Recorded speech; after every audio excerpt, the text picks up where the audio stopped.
जय जोहार। छत्तीसगढ़ी प्रमुख प्रादेशिक समाचार के संग मैं अभिषेक। पोलियो उन्मूलन कार्यक्रम में आज ले प्रदेश में राष्ट्रीय सघन पल्स पोलियो अभियान चालू हो गए है। मुख्यमंत्री विष्णुदेव साय ह जशपुर जिला के बगिया में लइका मन ला पोलियो के दवाई पिला के ए अभियान के शुभारंभ करेन। ए मौका में मुख्यमंत्री ह दाई ददा मन से आह्वान करेन कि ओमन अपन लइका ला पोलियो के दवाई खच्चित पिलाए, जेखर ले कोनो लइका नहीं छूटही।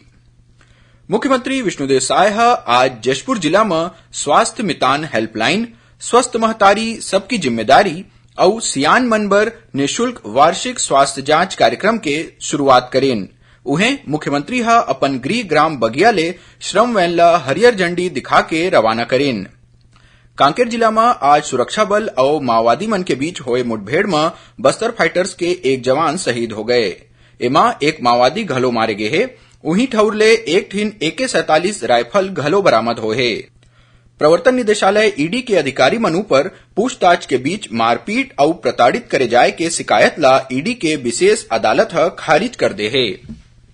प्रवर्तन निदेशालय ईडी के टीम ह महादेव सट्टा ऐप मामला में कोलकाता के सूरज चौखानी और भोपाल ले गिरीश तलरेजा ला गिरफ्तार करके रायपुर के CGM कोर्ट में पेश करेन।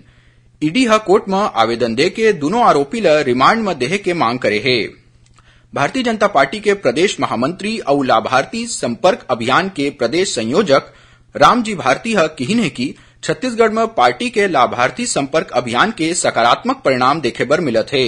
ओमन किहिन की ए अभियान में पार्टी के 1 लाख ले ज्यादा कार्यकर्ता मन लाभार्थी मन के घर जाके प्रधानमंत्री नरेंद्र मोदी के चिट्ठी, स्टिकर और केंद्र सरकार के योजना पत्रक पहुंचाही। और राष्ट्रीय स्वास्थ्य मिशन के संचालक डॉक्टर जगदीश सोनकर ह काली राजधानी रायपुर में अधिकारी मन के समीक्षा बैठक कलिन।